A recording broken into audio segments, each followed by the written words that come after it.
Olá, pessoal. Voltando aí, a parte 2 para falar da Lei Complementar 1093, de 16 de julho de 2009. A Lei Complementar que regula várias contratações temporárias, entre elas e principalmente a Lei Profissional da categoria O, os professores do Estado de São Paulo, que são contratados temporariamente através da categoria O. A gente vai falar hoje. Estamos aqui para falar sobre a parte 2 desta lei. Lembrando que o vídeo da parte 1 está por aí, vocês podem acessar aí e escutar à vontade. Qualquer dúvida pode postar aí no comentário, que assim que eu tiver um tempo eu vou responder.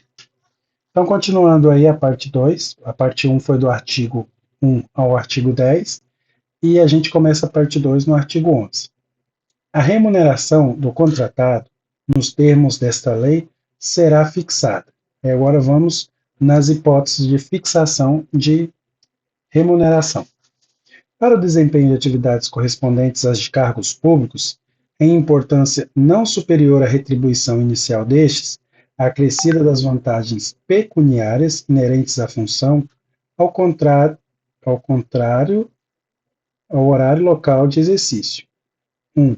Para o desempenho de atividades correspondente a de cargos públicos, em importância não superior à retribuição inicial destes acrescida das vantagens pecuniárias inerentes à função e ao horário e ao local do exercício. Por que eu pus o inciso 1 duas vezes? Para ressaltar essa importância de que você está sendo contratado de forma temporária e você não pode receber mais do que o outro, do que o profissional do cargo, mesmo que seja acrescida, as vantagens pecuniárias e outras coisas, você não pode, os seus vencimentos não podem superar ao estado, como diria, ou o estável do cargo ou a função do profissional que está desempenhando.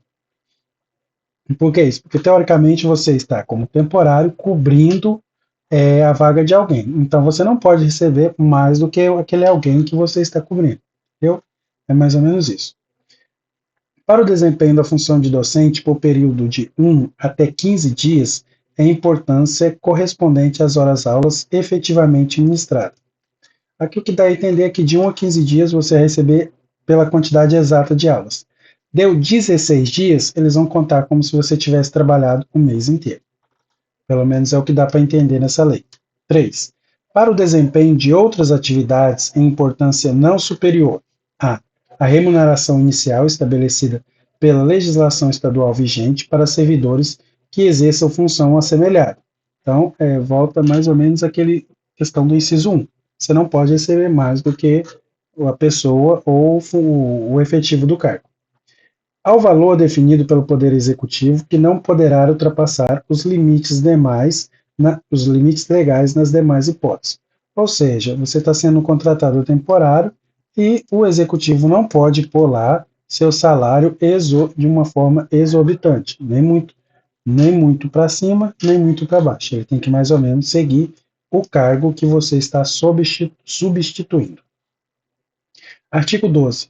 Fica assegurado aos contratados nos termos desta lei: 1. O 13º salário na proporção de 1/12 por mês trabalhado ou fração superior a 15 dias. Ou seja, trabalhou os 15 dias, até 15 dias você recebe a hora-aula. Para critério de 13º, conta a partir do 16º dia. Então, aquele mês que você trabalhou 16 dias, ele entra na conta da fração de 1/12. Sim? O pagamento das férias decorrido 12 meses de efetivo exercício da função. Ou seja, só a partir completou os 12 meses, aí sim você pode. Geralmente, no poder público, a gente faz o agendamento de férias, mas sempre vai depender aí do seu superior direto a autorização de quando você vai tirar suas férias. Mas tem que vencer os 12 meses trabalhados para que a partir do início do 13º mês até o final do 23º mês, você tire aí suas férias, porque ao completar 24 meses, automaticamente você já está de férias. Apesar de que algumas leis, essa lei do categoria O e dos temporários, essa lei 1093, não segue a CLT, alguns outros critérios que ela segue. Então é meio bagunçado mesmo. Artigo 13. Serão considerados como dias trabalhados as ausências do contratado em virtude de casamento, até 2 dias consecutivos. Falecimentos, ou seja, falecimento de pai, de irmão, de cônjuge, de companheiro ou filhos, até 2 dias consecutivos. Ou seja, o dia do falecimento e o dia seguinte. Casou, o dia do casamento e o dia seguinte. Hoje, na hora do café, a gente estava até discutindo isso. O pai, sogro de uma das professoras, faleceu recentemente. E ela ficou sem poder ir, porque não entra sogro nesse estabelecimento aqui na categoria 2. Então, ela não pôde se ausentar de serviço. Então, aí uma outra usou o exemplo que ela casou que para casar teria que casar numa segunda-feira, para ganhar a segunda e a terça. Aí alguém deu a ideia, então você tem que casar aí na quinta-feira, porque você casando na quinta, você ganha a quinta e a sexta, aí ainda tem o sábado e o domingo para se divertir, para curtir aí sua lua de mel. Nos casos de serviço obrigatório por lei. Então, quando você é chamado para servir num fórum como testemunha ou no tribunal do júri, esses dias são dias que são obrigatórios por lei que você pode faltar. A falta de TRE, por exemplo, você que trabalha como mesário, mesmo sendo categoria A, você pode tirar seus dias lá, que são dias obrigatórios por lei. A doação de sangue eu não achei nada que fale. Vamos ver se a gente consegue achar alguma coisa mais para baixo. Mas antes de eu montar essa estrutura, eu não achei nada falando. Às vezes passou despercebido e a gente vai acabar lendo aí mais paulatinamente, a gente consiga achar aí, falando a referência à doação de sangue. Artigo 14. O contratado poderá requerer a justificação de faltas, observado as condições estabelecidas em decreto. Ou seja, você faltou e não é uma dessas opções aqui que você tem direito, você pode justificar e aí vai observar as condições estabelecidas no decreto.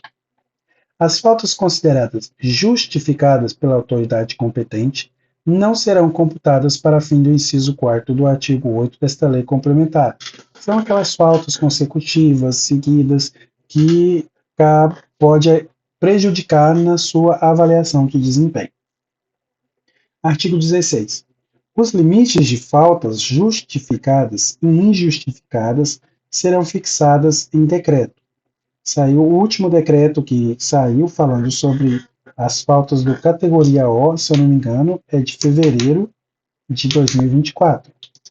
Depois eu posso também deixar aí na descrição esses dias que o último decreto trouxe. Artigo 17.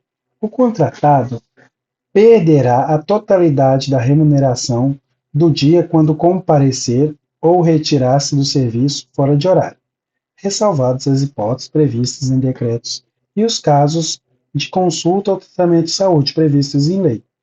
O categoria O não tem lá muito horário de consulta, não. O estável ele pode sair para consultar e voltar.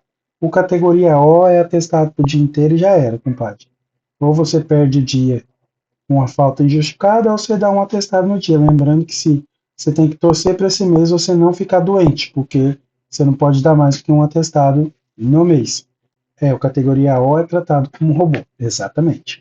É isso aí que você pensou mesmo. Tá lascado, não pode ficar doente 2 vezes no mesmo mês. Então, se você ficar doente lá no comecinho do mês, reza, filho de Deus, porque se você pegar uma gripe lascada, uma dengue aí, um chikungunya da vida, você perde, você corre até o risco de ter o seu contrato rompido. Artigo 18. Sempre que a natureza e a necessidade do serviço assim o exigirem, os secretários de Estado, o Procurador-Geral do Estado, os dirigentes de autarquias, lembrando que essa lei também regula outros cargos, outros trabalhos, outras pessoas que são contratadas de forma temporária, porque essa lei ela é mais utilizada pela categoria O, mas para profissionais de saúde, como eu falei no vídeo anterior. Então, todas essas pessoas podem expedir normas específicas quanto ao horário de trabalho dos contratados nos termos desta lei complementar. Então, se o secretário de Estado decidir que o professor categorial vai trabalhar tantas horas, está decidido. É sempre que a natureza e a necessidade do serviço assim o exigirem. Categoria A, eles não mudam muito não, mas se, por exemplo, os profissionais de saúde, se a natureza exige que eles trabalhem mais horas por dia ou menos horas por dia, ele pode alterar através de um decreto. Artigo 19. As normas de registro e controle de frequência dos contratados para suprir a atividade docente nas hipóteses previstas no inciso 4º do artigo 1º desta lei complementar serão estabelecidos em ato específico da Secretaria de Educação. Ou seja, as normas e registro, como que será o controle de frequência dos contratados, ou como será a forma que vai suprir a atividade docentes, conforme previsto no inciso 4º do artigo 1º, serão estabelecidas em ato específico da Secretaria de Educação. Ou seja, quem decide todo ano como vai funcionar, quais são as regras do jogo, é a Secretaria de Educação. Entrevistado recentemente, o secretário o secretário de Educação, disse que pretende, no final de novembro de 2024, todos os professores categoria O que pegarem aula para 2025 já vão estar sabendo, ou seja, ele quer fazer a atribuição de 2025 no começo de novembro de 2024.